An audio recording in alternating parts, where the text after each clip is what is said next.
Ok? Então, continuando aqui na leitura do voto.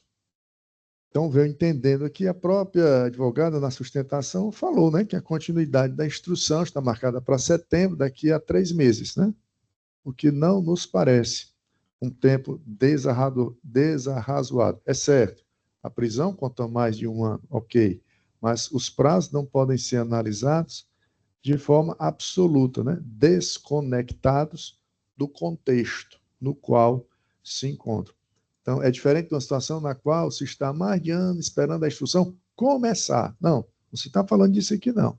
Está falando que a instrução já teve o seu início, se trata de uma questão complexa, pluralidade de réus, expedição de cartas precatórias, declínio de competência, e tudo isso retrata, né, certamente um elastecimento maior do prazo. E quanto a isso, a jurisprudência é flexível, no sentido de entender que, dada a nuance de cada caso, certamente é inevitável alguma elasticidade no cômputo, né, dos prazos, na consideração meramente numérica, né, dos prazos. Então, continuando, né? A audiência de instrução foi iniciada e possui continuidade já designada, inexistindo desídia estatal. Condições pessoais favoráveis do paciente, como primariedade ou residência fixa, não afastam por si sós a necessidade da prisão cautelar quando presentes os requisitos legais. Medidas cautelares diversas da prisão mostram-se insuficientes diante da gravidade dos fatos imputados e da periculosidade evidenciada na conduta do paciente. Ordem conhecida e denegada. É o voto. Colho o voto da desembargadora Lígia. Acompanho, Vossa Excelência. Colho o voto da desembargadora Lira. Com Vossa Excelência. Proclama-se assim o resultado. A primeira Câmara Criminal, a unanimidade de votos, conheceu do habeas corpus para denegá-lo. Na sequência, chamo agora processos de pauta. Apelação criminal, o item 92 do roteiro. Item 92 dos processos de pauta.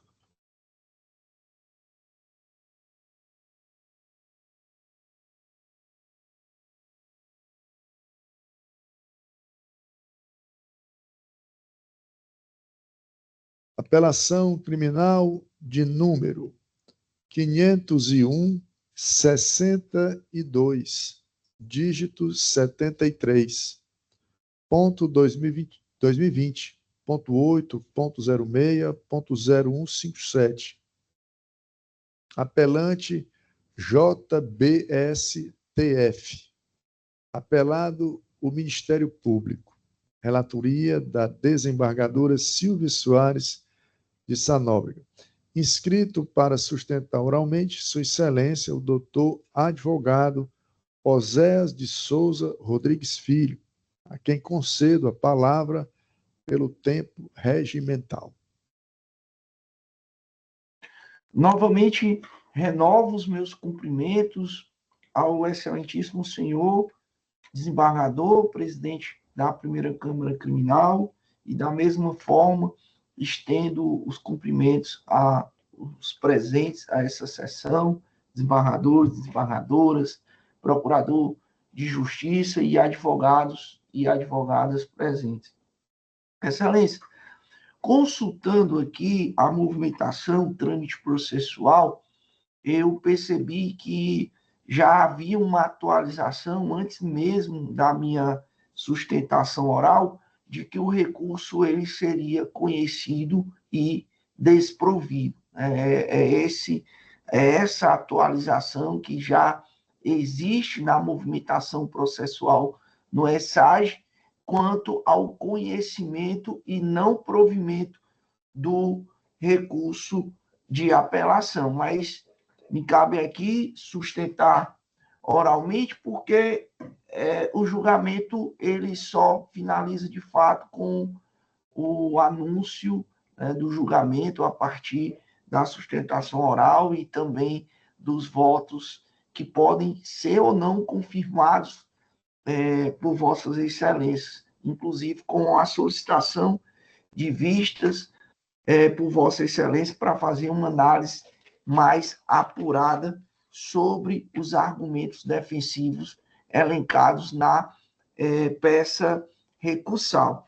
E existe uma questão técnica, excelência, que é muito importante aqui destacarmos quanto à natureza da lesão ora em análise. Né? Se trata aqui de um crime de lesão corporal, artigo 129, parágrafo 1º, inciso 2, parágrafo 9º e parágrafo 10 do Código Penal. É uma lesão corporal praticada no âmbito, no contexto, né, da violência doméstica e abrangida pela Lei 11.340, Lei Maria da Penha. Mas existe uma questão aqui que eu gostaria de pontuar quanto ao reconhecimento do parágrafo 10 do artigo 129, tanto o parágrafo 1º como o parágrafo 10º do artigo 129. Porque a essa lesão foi atribuída uma lesão de natureza grave. A natureza atribuída a esta lesão foi uma lesão de natureza grave, com previsão lá no 129, parágrafo 1º, inciso 2, que é a lesão grave em decorrência do perigo de vida. Mas se vossas excelências observarem o exame de corpo de delito contido nas páginas 7 e 8 dos autos digitais, primeiro ponto, esse exame de corpo de delito, ele, em momento algum, foi feito por um médico perito da PEFOS. Esse exame de corpo de delito, ele foi produzido por um médico do posto de saúde da cidade de Vajota. Ele não foi produzido pelo médico perito da PEFOS. E isso tem relevância a partir do momento em que o artigo 159 do Código de Processo Penal estabelece que o exame de corpo de delito ele deverá ser realizado por perito oficial. E o perito oficial é aquele que integra os quadros da PEFOS, da Perícia Forense Estadual. E aí o parágrafo 1º traz uma ressalva. E essa ressalva é exatamente na falta de um perito oficial será realizado a perícia por duas pessoas idôneas com conhecimento específico. E o laudo produzido, excelências, o exame de corpo de delito que consta nas folhas 7 dos autos digitais, ele não foi, primeiro, produzido por um perito e, segundo, não há aqui a constatação de que tenha sido produzido por dois profissionais idôneos com conhecimento específico. Porque esse exame contido no processo, ele foi o exame utilizado para justificar a aplicação do parágrafo 1º do inciso 2. E se vossas excelências fizerem a leitura desse exame, vossas excelências podem observar que o próprio exame, as respostas apresentadas aos questionamentos feitos pelo delegado são totalmente imprecisos.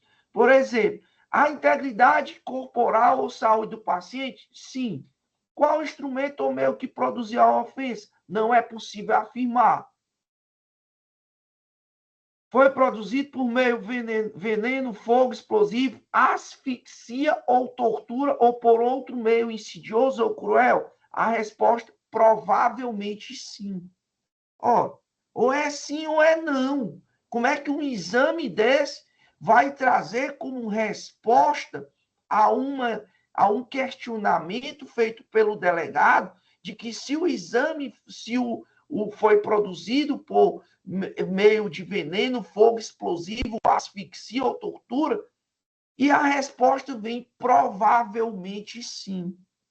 E aqui é importante a resposta, fazermos uma análise dessa resposta, porque a gravidade trazida no parágrafo 2º, no parágrafo 1º, inciso 2, se refere à questão do perigo de vida, né, do perigo de vida, e que a própria acusação menciona que foi praticado por meio de asfixia, o que é, pelo perito, dado como resposta uma imprecisão, provavelmente sim. E aí, excelências, é importante esse questionamento para que vossas excelências se entendem que houve, de fato, uma lesão, a essa lesão não se pode entender da existência de uma gravidade ou de uma lesão grave apta a justificar o parágrafo 1º do artigo 129. E outro ponto, excelência, que precisamos destacar quando se trata do questionamento desta materialidade é o próprio fato de que o exame de corpo de delito ele foi realizado no dia 13 de abril de 2020, ou seja, 6 dias após os fatos objeto da denúncia. E 6 dias após um fato aqui criminoso em apuração ter supostamente ocorrido. E aí é mais um questionamento que precisamos fazer pelo fato de esse exame sequer ter sido confeccionado no dia dos fatos em apuração. Primeiro, não foi confeccionado no dia dos fatos em apuração. Segundo, menciona uma gravidade com respostas imprecisas. E terceiro, não foi produzido por um perito oficial, nem muito menos por 2 profissionais com conhecimento específico para tanto. É um exame que ele não pode surtir qualquer tipo de efeito, porque ele foi confeccionado em desconformidade com o que estabelece o artigo 159.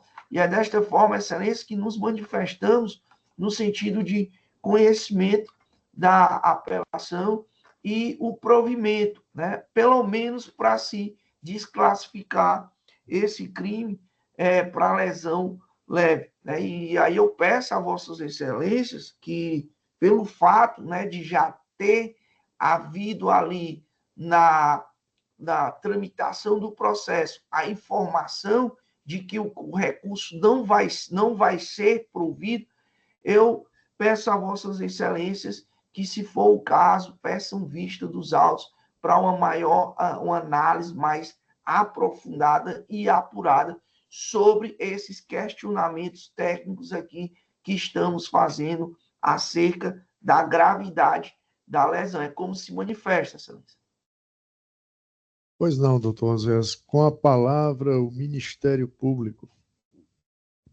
Obrigado, excelência. Saudar novamente o doutor Oséias Rodrigues e dizer que trata-se de recurso de apelação, no qual a defesa pleiteia a absolvição do sentenciado sob a alegação de insuficiência de provas, subsidiariamente requer a desclassificação da conduta para contravenção de vias de fato, bem como a revisão da dosimetria da pena com a fixação da pena base no mínimo legal e o reconhecimento da atenuante da confissão espontânea. A pretensão absolutória, contudo, ao nosso ver, não merece prosperar. A materialidade delitiva encontra-se devidamente comprovada, especialmente pelo laudo pericial de folha 7, que atesta a existência de lesão contusa na região cervical, compatível com marcas de asfixia, em desfavor da vítima Susan L. Mesquita. No tocante à autoria, esta restou evidenciada pelos depoimentos firmes e coerentes da vítima e das testemunhas ouvidas em juízo, que apontam de forma consistente o apelante como autor das agressões. Ressalte-se que, em se tratando de crimes de lesão corporal cometidos no contexto de violência doméstica e familiar contra a mulher, o depoimento da vítima assume especial relevância probatória, podendo, inclusive, fundamentar a condenação quando revestido de verossimilhança, coerência e harmonia com os demais elementos coligidos aos autos. Tal entendimento encontra respaldo na jurisprudência consolidada sobre a matéria, dada a particularidade desses delitos, geralmente perpetrados em ambiente privado e sem a presença de testemunhas diretas. Não há também que se falar em desclassificação para o crime de vias de fato, uma vez que restou comprovado o dolo específico de lesionar, evidenciado pela prática de asfixia, conduta que extrapola o mero dissabor ou altercação, revelando violência de considerável gravidade. Quanto à dosimetria da pena, verifica-se que a sentença analisou adequadamente as circunstâncias judiciais previstas no artigo 59 do Código Penal, fixando a pena base acima do mínimo legal com fundamentação idônea, diante de vetores desfavoráveis devidamente explicitados. Também não se mostra cabível o reconhecimento da atenuante da confissão, uma vez que o réu, em juízo, negou a autoria das agressões, não colaborando efetivamente com a elucidação dos fatos. Diante do exposto, manifesta-se o Ministério Público pelo conhecimento e desprovimento do recurso de apelação, mantendo-se integralmente a sentença condenatória. Agradeço a atenção e devolvo a palavra. Pois não, com a palavra a eminente relatora, desembargadora Silvia, para a leitura do projeto de ementa. Boa tarde a todos.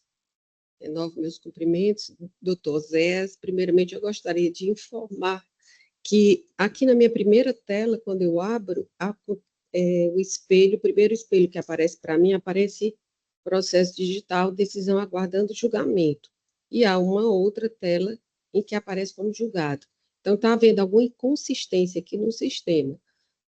Tá certo? Estou só passando essa informação para que todos tenham ciência. Passarei à leitura da minuta. Ementa penal, processual penal, apelação criminal, lesão corporal, artigo 129, parágrafos 1º, inciso 2º, 9º e 10º. Código Penal, contexto de violência doméstica e familiar contra a mulher, pleito absolutório, impossibilidade, acervo probatório suficiente, exame médico, palavra da vítima, condenação mantida, desclassificação afastada, revisão da pena, circunstâncias judiciais valoradas negativamente, fundamentação idônea, quantum exasperado adequado, inviabilidade da aplicação da atenuante previsto no artigo 65, inciso 3, a linha C do Código Penal, ausência de prova de ato injusto praticado pela vítima, sentença mantida, inviabilidade da substituição da pena corporal por medidas restritivas de direito, crime praticado com violência no âmbito doméstico e familiar, recurso conhecido e improvido. No caso em exame, trata-se de recurso de apelação criminal interposto por José JBSTF em face da sentença do juiz de direito da Vara Única da Comarca de Heriotaba, que o condenou a pena de 3 anos, 10 meses e 20 dias de reclusão a ser cumprida em regime inicial aberto. Questão em discussão. Analisar se as provas dos autos demonstram a prática da conduta delituosa de lesão corporal atribuída ao réu. Avaliar se a fundamentação para a valoração negativa de circunstâncias judiciais foi idônea. Verificar a possibilidade de incidência de atenuante de que o réu agiu sob domínio de violência e emoção ao caso. Razões de decidir. O conjunto probatório colacionado mostra-se suficiente para evidenciar a materialidade e autoria delitivas, inviável o acolhimento da pretensão absolutória formulada. Enquanto a materialidade delitiva encontra-se consubstanciada no laudo pericial, que dormita as folhas 7 a 9, elemento probatório irrefutável acerca da ocorrência de ofensa à integridade corporal da ofendida, concluindo que, aspas, são observadas 17 lesões corporais que mesclam entre lesões de natureza leve e natureza grave, algumas, inclusive, com perda da integridade cutânea e outras com risco potencial de vida, fecha aspas. O exame médico foi realizado de forma detalhada, apontando a extensão das lesões corporais sofridas, com a indicação das partes do corpo atingidas, parte delas de natureza grave, conclusão reforçada pela palavra da vítima, elemento comprobatório suficiente para atestar a ocorrência de lesão corporal de natureza grave. Acerca da autoria, ainda existem dúvidas de que o réu foi autor da prática delitiva em questão, vez que as provas acostadas aos autos apontam neste sentido. Em sede judicial, a vítima relatou de forma detalhada a ocorrência dos fatos, evidenciando a prática de lesão corporal contra si praticada pelo seu marido no interior da residência do casal, na presença da filha menor. A narrativa apresentada pela vítima em sede judicial foi corroborada pela prova judicializada, em especial o exame pericial acostado indicativo das diversas lesões corporais. Palavras da vítima em crimes de natureza de violência doméstica e familiar contra a mulher têm especial relevância, quando coerente e corroborada por outros elementos de prova. A tese da defesa é de negativa de autoria, afastando a possibilidade de qualquer lesão corporal praticada pelo réu contra a vítima, o que não guarda relação com o acervo probatório reunido no processo. No sentido de evidenciar a ocorrência de lesão corporal, algumas delas de natureza grave.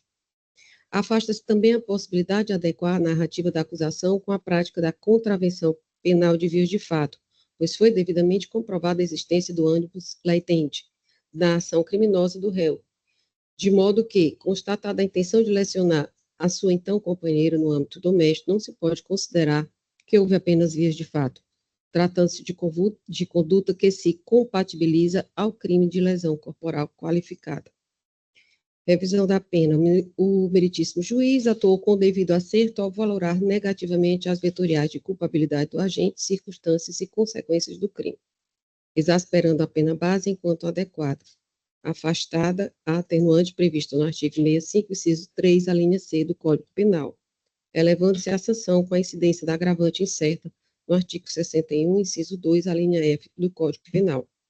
Ao final, foi reconhecida a causa de aumento prevista no parágrafo 10 do artigo 129 do Código Penal, aumentada a pena que resultou em 3 anos, 10 meses e 20 dias de reclusão a ser cumprida em regime inicial aberto e inalterada na fase recursal. Recurso de apelação criminal conhecido e provido. Só gostaria de fazer alusão ao fato do doutor Osés conversou comigo a respeito da falta do laudo complementar. Procede. Realmente eu fui estudar o caso, verifiquei, existe um laudo anterior, e quando ele diz 5 dias após, estávamos no dia 7 de abril de 2020, pandemia, né? Então, foi quando ela realmente conseguiu ir. E tem um laudo, o primeiro laudo, ele é bem, vamos dizer assim, detalhado, né? No máximo, que pode-se detalhar um laudo pericial, são 17 lesões, e algumas delas ele relata que lesões lineares, com perda de integridade cutânea, mucosa labial, lesão de natureza grave. Equimose periorbitária à direita, lesão de natureza grave. Inclusive, algumas ele coloca até risco de... E só para complementar, aqui, inclusive no nosso tribunal, eu já tive dando uma olhada aí na jurisprudência, inclusive a desembargadora Ângela tem julgado nesse sentido, que nem sempre há necessidade realmente do laudo complementar se as provas estiverem bem robustas. E aqui também eu trago uma do Superior Tribunal de Justiça, do ministro Messoudi Azulay Neto, onde ele coloca, né, um outro julgado da 6ª turma do ministro Roberto Schietti, quando ele diz, em que pese a dicção do artigo 168 do Código de Processo Penal, O Superior Tribunal de Justiça já admitiu outros elementos de prova para os fins de comprovação da qualificadora do parágrafo 1º do artigo 129 do Código Penal, em deferência ao princípio do livre convencimento motivado do juiz. Eu só queria fazer essas colocações, porque realmente, né, de natureza grave, não tenho laudo complementar, mas, a meu sentir, deve-se manter essa qualificadora. É como voto. Eu ratifico nesse momento o voto provisório, já exarado, acompanhando o entendimento da eminente relatora, notadamente frisando, né, esse aspecto da possibilidade de suprir o laudo complementar pelas demais provas do processo. Vossa Excelência, inclusive, apontou minuciosamente. Isso, naquele período em que era proibido sair de casa, né? Exatamente. Então, há de se ter a devida sensibilidade nesse contexto, né? A dificuldade de se produzir a prova, mas não se está a julgar ou a entender com base na carência de provas, né? Mas na possibilidade de suprir, né? O laudo complementar com as demais provas colhidas no processo. Como vota a desembargadora Lígia? Acompanho a eminente relatora. Proclamo o resultado. A primeira Câmara Criminal, por unanimidade de votos, conheceu da apelação para negar-lhe provimento. Na sequência, chamo o item 53 do roteiro.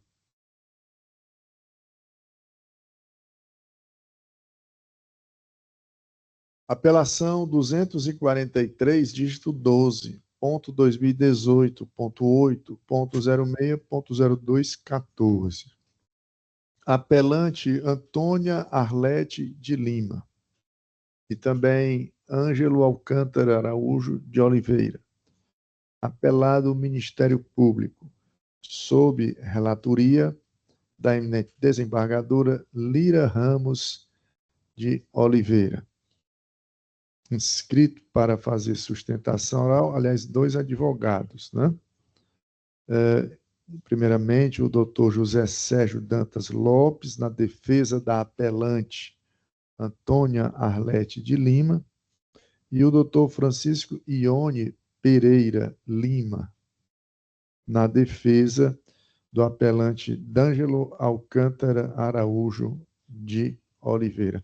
Mas antes de conceder a palavra pela ordem, né, de inscrição para a sustentação oral, indago a eminente relatora, desembargadora Lira, se gostaria de manifestar-se. Obrigada, Excelência. Ambos os recursos eu estou conhecendo e provendo pelo provimento. Pois não. Então, me reporto nesse momento aos advogados, doutores José Sérgio Dantas Lopes e Francisco Ione Pereira Lima, para saber, de acordo com a informação prestada pela relatora, com base no princípio da celeridade, a qual em seu voto, acompanhado pela turma julgadora, através do voto provisório, vem conhecendo e dando provimento aos recursos, indago às suas excelências se ainda assim tem interesse em apresentar razão por sustentação oral ou se entendem de dispensar a referida sustentação. Eu entendo pela dispensa, doutor. Pois não. Quem falou foi o doutor Sérgio? Isso. Pois não. E o outro causídico... Excelência, doutor Mário, desembargador Mário. Sim. Também abdico da sustentação oral e aproveito o ensejo para levar o conhecimento da OAB, inclusive o uso da beca, para que todos os advogados, nós outros, sejamos previamente dar atenção a esse regimento, que é prudente, é razoável até, e no meu caso, eu zelo demais por isso, o Vitorino Prata Castelo Branco já dizia que o advogado, o paletó e a gravata está para o advogado, assim como a batina está para o padre e a farda para o militar, bem antes do texto constitucional de 88. Então, levando-se em conta mutatis mutandis, também devemos obedecer esse regulamento interno que nada mais do que prudente e é razoável que todos nós outros usemos a beca como título do operador de direito. Muito obrigado. Agradecemos também, doutor Iane, a colaboração, essa solicitação que sempre fazemos, é sempre a bem da advocacia, só dignifica, a meu ver, a profissão do advogado e a prestação jurisdicional como um todo, a qual todos nós, né, somos partícipes, magistratura, advocacia, Ministério Público. Não existe um sem o outro, né?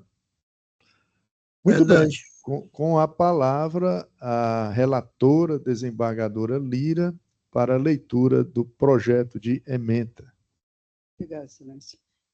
Direito penal e processual penal, apelações criminais, crime de peculato, concurso material, prescrição da pretensão punitiva retroativa, extinção da punibilidade, recursos conhecidos e providos. É como voto, Excelência. Colho o voto do desembargador Carneiro Lima. Acompanhe o relator, Excelência. Colho o voto da desembargadora Silvia. Com a relatora.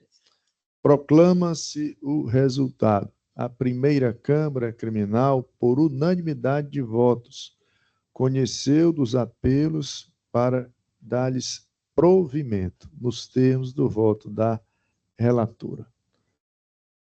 Chamo o item 56,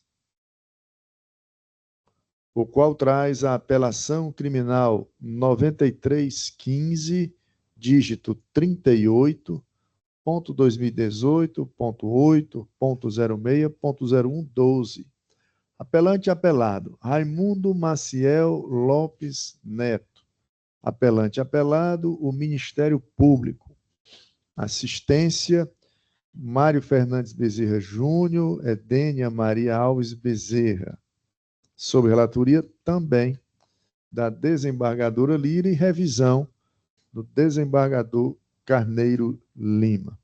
Como o Ministério Público aqui é recorrente, fala por primeiro, conceda a palavra a Sua Excelência, o doutor Procurador de Justiça, Plácido Rios, para a sua manifestação. Obrigado, Excelência.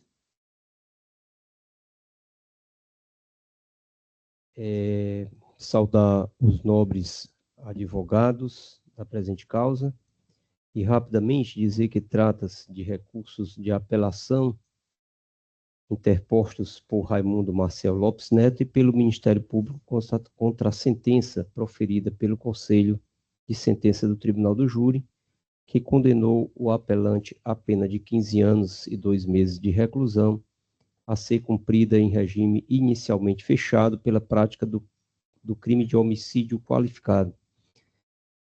A defesa técnica suscita preliminarmente a nulidade da sessão de julgamento com base nos seguintes fundamentos: a ausência de comparecimento físico do réu ao plenário do júri. 2. Leitura pelo Ministério Público de decisões judiciais que decretaram e mantiveram sua prisão preventiva. 3. Afirmação feita pela assistência de acusação, qualificando o réu como psicopata sem respaldo em laudo pericial. No mérito, postula a readequação da pena base ao mínimo legal. O Ministério Público, em suas contrarrazões, interpôs apelação adesiva requerendo a majoração da pena imposta, ao argumento de que circunstâncias judiciais desfavoráveis não teriam sido devidamente valoradas na sentença. Quanto à alegação de nulidade decorrente da realização da sessão de julgamento sem a presença física do réu, impende destacar que a resolução número 20/2020 do órgão especial do Tribunal de Justiça do Ceará, editada no contexto da pandemia da Covid-19 autorizou excepcionalmente a realização de sessões semipresenciais no âmbito do Tribunal do Júri com o intuito de preservar a saúde dos envolvidos. No caso concreto, foi assegurada a participação integral do acusado por videoconferência, sem qualquer comprometimento à amplitude de defesa, inexistindo demonstração de efetivo prejuízo, conforme exige o artigo 563 do Código de Processo Penal. Ademais, o próprio réu solicitou reiteradas vezes o cumprimento de sua prisão no estado de Goiás, circunstância que contribuiu para sua ausência física no julgamento, não podendo se beneficiar da nulidade que ele mesmo provocou. No tocante à leitura pelo Ministério Público de decisões que decretaram ou mantiveram a prisão preventiva, inexiste nulidade a ser reconhecida. Tais atos decisórios não se enquadram nas hipóteses vedadas pelo artigo 478 do Código de Processo Penal, cujo rol é taxativo. Tampouco se demonstrou que a menção a tais peças tenha causado prejuízo à defesa ou configurado argumento de autoridade, não havendo violação ao devido processo legal. Quanto à manifestação da assistência de acusação, que se referiu ao réu como psicopata sem amparo pericial, verifica-se que a questão foi devidamente enfrentada no curso da sessão de julgamento e não há nos autos elementos que evidenciem influência indevida no convencimento dos jurados. Assim, não se configura nulidade processual a míngua de demonstração de prejuízo concreto. No mérito, a defesa requer a fixação da pena base no mínimo legal, ao passo que o Ministério Público sustenta que a reprimenda imposta foi aquém do necessário, ante a existência de vetores judiciais negativos não integralmente valorados, nos termos do artigo 59 do Código Penal. Com efeito, a sentença reconheceu, com base em fundamentação concreta, 3 circunstâncias judiciais desfavoráveis, a saber, culpabilidade acentuada, evidenciada pelo elevado grau de reprovabilidade da conduta, a circunstância do crime praticado na presença da companheira da vítima, as consequências do delito, considerando que a vítima era o principal provedor do núcleo familiar e gestor dos negócios da família. A presença de uma ou mais circunstâncias judiciais desfavoráveis autoriza de forma legítima a exasperação da pena base, razão pela qual não merece acolhida o pleito defensivo de redução da sanção ao patamar mínimo legal. Por outro lado, entendemos assistir razão ao Ministério Público quanto à necessidade de redimensionamento da pena diante da existência de diversos vetores negativos expressamente reconhecidos na sentença, o que justifica maior rigor na fixação da reprimenda, em conformidade com os princípios da individualização da pena e da proporcionalidade. Diante do exposto, o Ministério Público manifesta-se pelo conhecimento de ambos os recursos, com o improvimento da apelação defensiva e o provimento da apelação ministerial, a fim de ser promovido o redimensionamento da pena imposta. Agradeço a atenção e devolvo a palavra a Vossa Excelência. Agradecemos também. Concedo a palavra a Sua Excelência, o doutor advogado Lucas Moraes Souza, para apresentar suas razões. Senhor presidente, boa tarde. Consegue me ver e ouvir bem? Sim. Boa tarde, excelentíssimos senhores desembargadores. Primeiramente, uma honra para esse advogado poder estar sustentando aqui do estado de Goiás, mais especificamente da comarca de Caldas Novas, essa respeitável colenda Câmara Criminal. Cumprimento a todos os desembargadores, desembargadoras, cumprimento a douta Procuradoria. Desejo já uma boa noite para os novos colegas que ainda aguardam para realizar as suas sustentações orais. Pois bem, conforme bem sintetizado pelo Ministério Público, trata-se de apelação proposta pela defesa e apelação também proposta pela acusação, na qual a apelação proposta pela defesa busca o redimensionamento para a minoração da pena aplicada pelo juízo presidente do Tribunal do Júri e, por sua vez, a apelação proposta pelo Ministério Público busca o redimensionamento da pena base da respectiva reprimenda. Senhor presidente, demais embargadores, o réu ele foi pronunciado, submetido ao plenário do júri, foi processado e condenado neste plenário às penas de 15 anos e 2 meses pelo crime de homicídio consumado, reconhecido pelo Conselho de Sentença do Tribunal do Júri, o motivo fútil, o meio cruel e o recurso que impossibilitou a defesa da vítima. Excelência, primeiro ponto que insta a salientar é que o apelante ele respondeu durante todo o processo, detido, recluso.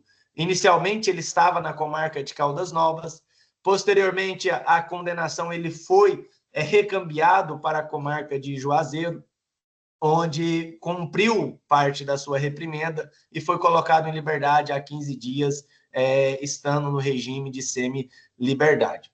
Feito essas ponderações, excelências, durante o plenário do júri tivemos inúmeras situações que, aos olhos da defesa, merecem ser atribuída aqui a nulidade para que este processo ele deva retornar à primeira instância e, consequentemente, seja realizado um novo plenário do júri.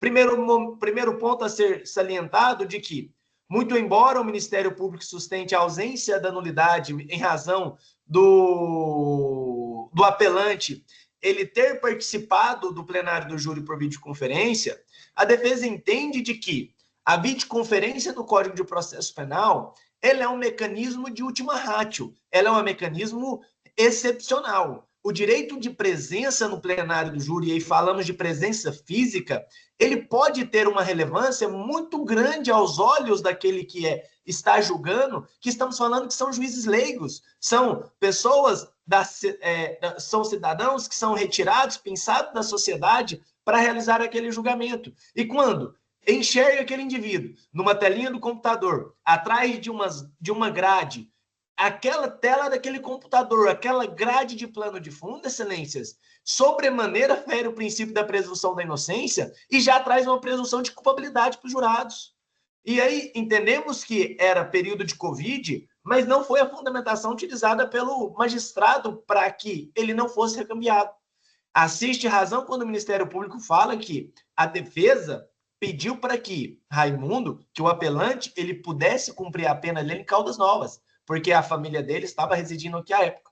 Mas o magistrado indeferiu o cumprimento da pena dele aqui. Então, toda a responsabilidade processual e de execução provisória estava sobre o crivo do juízo de Juazeiro do Norte. O Código de Processo Penal me traz uma medida excepcional para a realização da videoconferência, e não como regra. E não podemos alegar uma dificuldade do Estado, porque o Estado não teve condições de trazê-lo para fazer o plenário do júri. Mas encerrou o plenário do júri, este mesmo Estado que alegou não ter condições, o trouxe e o recambiou para finalizar o cumprimento da pena dele no regime fechado, porque agora está no regime semiaberto. Então, há aqui 2 pesos e 2 medidas, e a defesa acredita e sustenta de que a videoconferência, como regra, sem haver uma fundamentação plausível, ofende o direito de presença, ofende o direito de autodefesa e ofende também o direito de presunção de inocência. Por esta razão, pugna-se diante dessa nulidade, que trouxe uma limitação aos olhos da defesa, para que seja anulado o plenário do júri, respeitando a soberania dos veredictos, e seja realizado um novo plenário. Somado a essa irregularidade constatada, tivemos outras 2. A primeira, a leitura por parte do Ministério Público de sentença que decretou a prisão preventiva e manteve a decretação da prisão preventiva no curso processual, como argumento de autoridade. E aí eu já tenho um réu que está submetido ao tribunal do júri, que está sendo assistido por videoconferência, ali com o plano de fundo da grade da própria unidade prisional. O Ministério Público que alega que a periculosidade é tão grande porque ele respondeu durante todo o processo preso, porque há uma sentença de decretação de prisão preventiva e ele lê estes argumentos como argumento de autoridade, e soma-se a este argumento, eu tenho um assistente de acusação que, com todo o respeito, disse que realizou um estudo do réu e faz uma leitura de um estudo que não foi anexado com 3 dias de antecedência, desrespeitando o artigo 479 do Código de Processo Penal, dizendo que o réu ele tem uma personalidade de psicopata. E aí eu tenho um processo com uma complexidade em razão da repercussão. Eu tenho um réu que está assistido por videoconferência atrás das grades. eu tenho uma leitura como argumento de autoridade por parte do Ministério Público de uma decisão que decretou a prisão preventiva. E eu ainda tenho um assistente de acusação que diz que realizou um estudo psicossocial, que o réu é psicopata, e esse estudo psicossocial que estava sendo lido em plenário, conforme constado em ata, ele não foi apresentado com 3 dias de antecedentes. E aí, excelências, o prejuízo é patente. O réu ele foi condenado a uma pena de 15 anos e 2 meses. Então, o prejuízo aqui, ele é latente, ele é patente, porque o arguido pelo Ministério Público foi julgado procedente. Então, diante desses elementos tragos perante a Vossa Excelência, pugna que seja anulado o plenário do júri e de que ele seja de maneira, para que seja realizado de maneira imparcial, garantido todo o contraditório pela defesa e a plenitude de defesa, e dentre ela está o direito de autodefesa e o direito de presença, de maneira presencial e não virtual, para que o apelante seja submetido a um novo plenário do júri. Excelência, o cimento de Vossa Excelência, passado a fase, então, mantido a sentença proferida pelo plenário do júri, pugna-se, então, pelo redimensionamento da dosimetria da pena, acatando em toto, então, o recurso de apelação ora proposto pela defesa.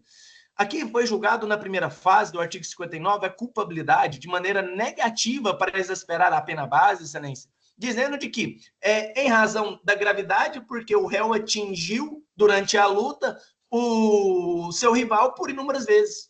Mas essa culpabilidade, ela não refoge do próprio tipo penal e a periculosidade e a culpabilidade íncita, de maneira genérica, do tipo penal do artigo 121.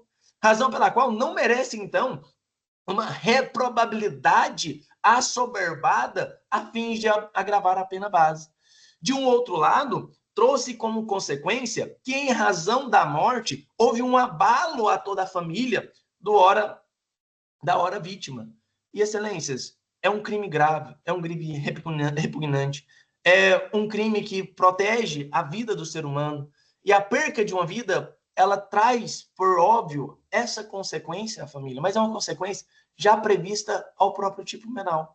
Então, excelências, requer que, diante da ausência de fundamentação idônea para agravar a pena base, que ela seja redimensionada e mantida ali no seu mínimo legal. Foi reconhecido pelo magistrado presidente de que o comportamento da vítima foi relevante para a prática do crime, porque tivemos uma discussão de trânsito, e nessa discussão de trânsito ambos entraram em luta corporal, e infelizmente, alguns dias após, esta vítima ela veio a óbito. Excelência, se aqui o comportamento da vítima ela foi relevante para a prática do crime, também merece ser acatada tendo ante no artigo 65.3d, de que houve uma prática, um comportamento da vítima que gerou uma violenta emoção no ora apelante em razão da provocação injusta da vítima, porque houve uma discussão onde a vítima o xingou por inúmeras vezes, onde a vítima jogou uma lata de cerveja no veículo dele, xingou a namorada do ora apelante. E em razão desses elementos demonstrados no plenário do júri e concatenado nos autos, pugna, então, que seja reconhecido a lei atenuante do artigo 65.3d do Código Penal. Excelência, assim, acatando em toto um recurso de apelação, ora proposto pela defesa, de um outro lado, deve ser recebido, mas não acatado e não provido o recurso de apelação proposto pelo Ministério Público. Sustenta de que, na primeira fase da dosimetria da pena, os patamares que foram, os vetores utilizados como neutros ou como positivo, o magistrado, de maneira muito liana, motivou que não estava fundamentando na primeira, que estava utilizando nas outras fases da dosimetria da pena para utilizar as qualificadoras do recurso que impossibilitou a defesa da vítima e o motivo fútil. Então, em razão de não agravar a pena base, para não haver um bis in idem, ele agravou em outros vetores das demais fases da dosimetria da pena. Razão pela qual não merece retoque os vetores que foram julgados neutros. Os vetores foram julgados neutros porque estavam abarcados pelo próprio tipo penal e para não caracterizar, então, ali um bis in idem nas demais fases da dosimetria da pena. Diante disso, pugna, então, pelo conhecimento do recurso de apelação proposta pela promotoria, mas no mérito a sua denegação. É o que há de requerer, excelência. Desejo um excelente trabalho. Devolvo a palavra ao presidente. Muito obrigado. Agradecemos também, doutor. Com a palavra, concedo a palavra, né, à eminente relatora, desembargadora Lira Ramos de Oliveira, para a leitura do seu projeto de ementa. Obrigada, presidente. Razões de decidir. Preliminar da defesa de nulidade por ausência de presença física do réu à sessão de julgamento. Comparecimento do acusado se deu por videoconferência. Nesse caso, considerando que o direito à plenitude de defesa foi rigorosamente observado, pois o apelante participou da sessão de julgamento por meio de videoconferência, tendo sido garantida a plena oportunidade de acompanhar integralmente os depoimentos prestados em plenário e de exercer o seu direito à autodefesa, respondendo às perguntas formuladas pelo juiz, pela acusação e pela defesa, não se verificando nenhum prejuízo à defesa. A decisão da manutenção do julgamento no âmbito do tribunal do júri, mesmo sem a presença física do réu, mas com a devida e ampla situação do recorrente, por meio de formato de videoconferência, enquadra-se no inciso 4, parágrafo 2º do artigo 185 do Código de Processo Penal, pois a sessão em plenário ocorreu na aludida modalidade diante da notória questão de ordem pública, qual seja a pandemia do novo coronavírus Covid-19. Logo, não há que se falar em nulidade de julgamento, sobretudo quando sequer fora comprovado o prejuízo. Número 5. Preliminar de defesa de nulidade por ofensa ao artigo 478 do Código de Processo Penal, em razão da leitura da decisão que decretou a prisão do acusado.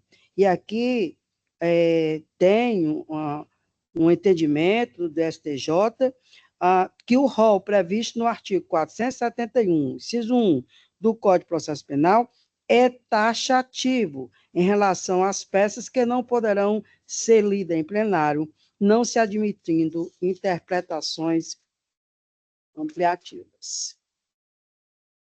No caso concreto, conforme ata de sessão do júri, as folhas 1821, o Ministério Público procedeu à leitura tão somente da decisão que decretou a prisão do acusado, não se tratando de peça processual descrita no rol do artigo 478. Assim, por não se tratar de peça prevista no rol do artigo 478 e não se admitindo interpretações ampliativas, não há que se falar em reconhecimento de nulidade de julgamento. A outra preliminar da defesa, pela nulidade por menção pelo assistente de acusação, acerca de estudo não juntado aos autos. No caso concreto, após análise detida na sessão de julgamento, verifica-se que o fato da defesa se manifestar sobre a afirmação da assistente de acusação de que haveria um estudo concluindo que o réu seria psicopata, sustentando que referido estudo não teria sido juntado aos autos. Ocorre que, após o juiz presidente na sessão de julgamento, de imediato, com a concordância do representante do Ministério Público, acatou o requerimento da defesa e admoestou a advogada, constituída pelo assistente de acusação, a não se reportar a tal estudo, uma vez que sequer foi juntada aos autos essa documentação. Quanto à dosimetria da pena, o vetor da culpabilidade, o juiz valorou a circunstância da culpabilidade, posto que a quantidade de socos desferidos no rosto da vítima, mesmo após já estar desacordada, pode ser considerado um elemento concreto que demonstra maior reprovabilidade da conduta. Nesse sentido, possui a jurisprudência que eu deixo aqui de lei. Quanto ao vetor de circunstância do crime, o juiz ACO acertadamente deixou de valorar o respectivo vetor. Desse modo, ao contrário do que sustenta o Ministério Público, não merece a sentença qualquer reproche nesse ponto.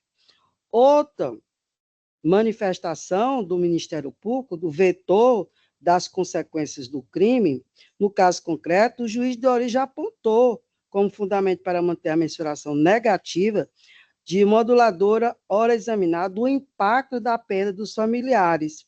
Ocorre que o impacto da perda dos familiares da vítima é uma consequência natural à morte de um ente querido, devido aos laços de afinidade e considerando que, em caso, a vítima não deixou filhos menores de idade, que certamente seriam mais atingidos. Portanto, não há como exasperar a pena base, como quer o Ministério Público.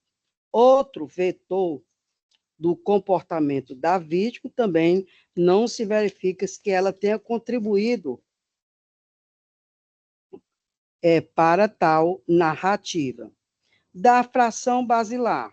Na primeira fase, portanto, para cada valor negativou, o juiz negativou, exasperou a pena em 6 meses, que corresponderia a um valor bem inferior aos critérios estabelecidos na jurisprudência. Portanto, em relação à fração basilar, reforma a sentença, para que se proceda com adequação de fração a ser aplicada, exasperando-se a pena mínima na fração de 1/8, sob o intervalo entre as penas mínima e máxima, subsistindo apenas, nesse caso, na primeira fase, subsistindo apenas um vetor negativo, considerando a fração de 1/8, reforma a sentença neste ponto para fixar a pena base em 14 anos e 3 meses de reclusão. Na segunda fase, o Conselho de Sentença reconheceu 3 qualificadoras. Então, é possível a utilização de uma delas para qualificar o crime. Desse modo, reconhecida a atenuante preponderante da confissão espontânea, bem como a agravante subjetiva e objetiva, imperiosa a compensação parcial dessa circunstância, com incremento de 1/6 para a valorização da agravante. Desse modo, aumenta a pena em 1/6, fixando a pena intermediária em 16 anos, 7 meses e 15 dias de reclusão. Portanto, ambos os recursos foram conhecidos e parcialmente providos, e a pena foi redimensionada. É com voto, Excelência. Colho o voto do desembargador Carneiro Lima. Confirmo o voto provisório, acompanhando a relatora.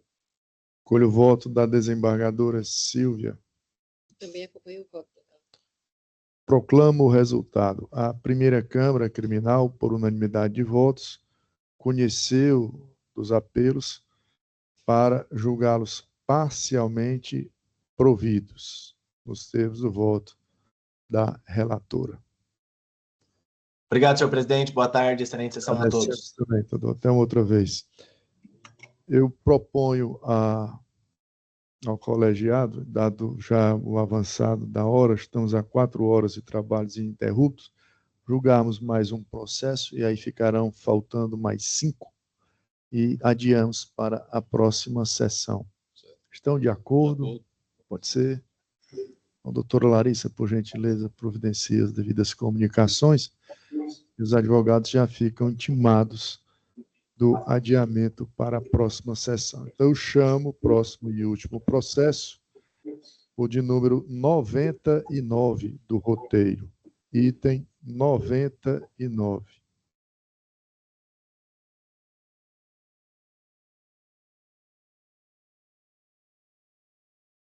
Apelação criminal 200.869, dígito 55.2022.8.06.0166. Apelantes: Ana Vitória Gonçalves Ribeiro, Raimundo Valdenir Cruz Júnior. Apelado o Ministério Público, sob relatoria da desembargadora Silvia Soares de Sanóbrega e minha revisão. Inscrito para fazer sustentação oral, Sua Excelência, o doutor advogado Elias Saraiva dos Santos Bisneto, a quem concedo a palavra pelo tempo regimental de 15 minutos.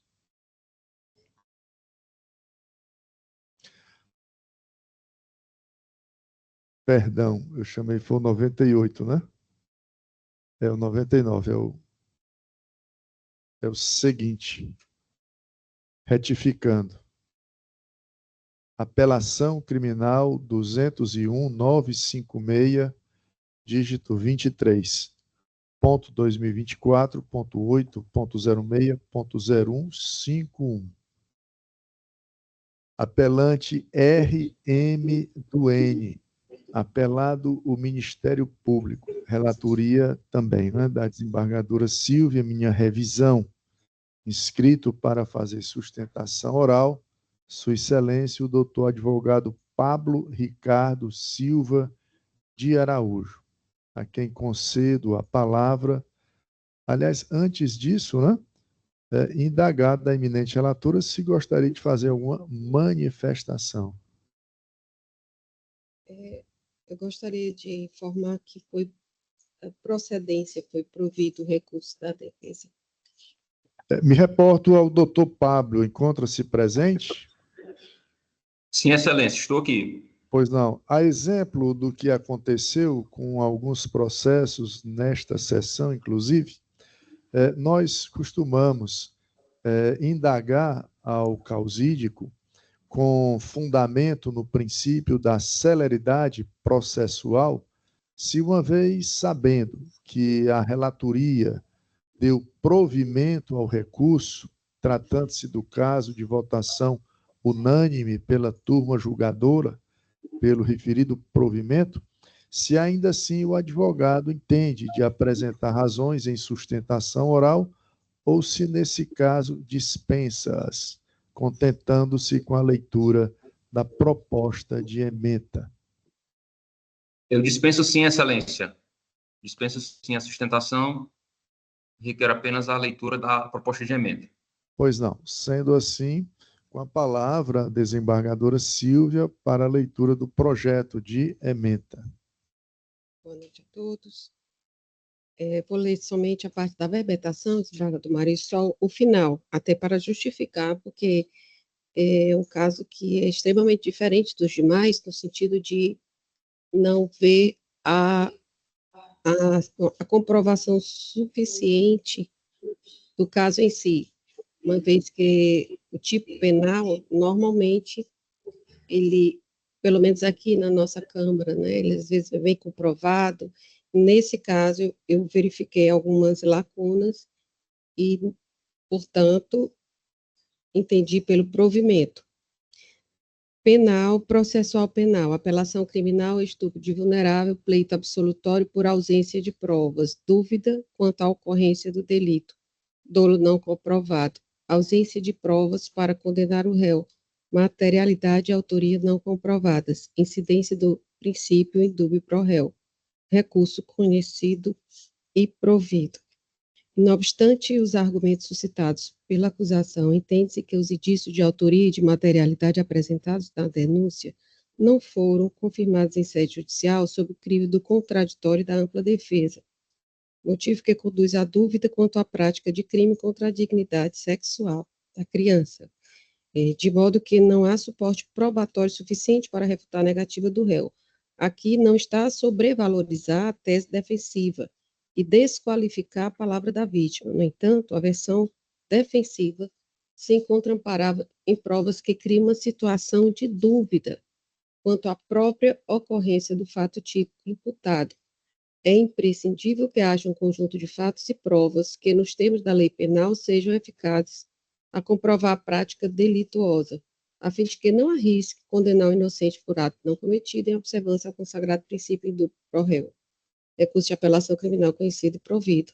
Isso por conta das contradições da própria vítima com relação à mãe, com relação à pessoa que morava na casa onde supostamente teria ocorrido os toques, né, no seio da pessoa, da criança, da infante, sob o pé de acerola, que assim foi feita a denúncia, e quando se fala com a criança que já é uma infante, ela não relata, não tão criança, mas ela não relata a questão da acerola, já fala que foi dentro de casa, com uma amiga, e depois, não, mas ele esbarrou em mim. Então, assim, há muita contradição para se chegar realmente a uma condenação. Então, por esse motivo é que eu entendo pelo provimento do apelo da defesa. Pois não, aplicando o princípio indúbio pro réu. Acompanhe o voto da eminente relatora. Colho o voto da desembargadora Lígia. Também acompanho o voto da eminente relatora. Com isso, proclama-se o resultado. A primeira Câmara Criminal, por unanimidade de votos, conheceu do apelo para dar-lhe provimento. Houve um processo em que o advogado não compareceu, estava destacado para ser julgado com sustentação oral, e em razão da ausência, né? Eu agora vou proclamar o resultado dele, que é o do item 51 de pauta, não, extra pauta. 51 de extra pauta, habeas corpus. Item 51, habeas corpus, de número 624732, dígito 80.2025.8.06, sequência de 4 zeros. Impetrante Raimundo Nonato da Silva Filho, paciente PBJR. Impetrado juiz de direito da comarca de Itapipoca. Relatoria da desembargadora Silvia. A primeira Câmara Criminal, por unanimidade de votos, conheceu da ordem para denegá-la. Mais algum? Eu indago a doutora Larissa para que nos informe quantos processos efetivamente julgados em pouco mais de 4 horas de trabalho. 163 processos julgados com 5 adiamentos, com sustentação oral, com ordem preferencial, né, para a próxima sessão. Antes do encerramento, algum registro a fazer? Não havendo nenhuma comunicação, agradecendo a Deus por mais uma tarde e noite de trabalho, declaro encerrada a presente sessão de julgamento. Boa noite, senhores desembargadores, do procurador. Doutor Laerte.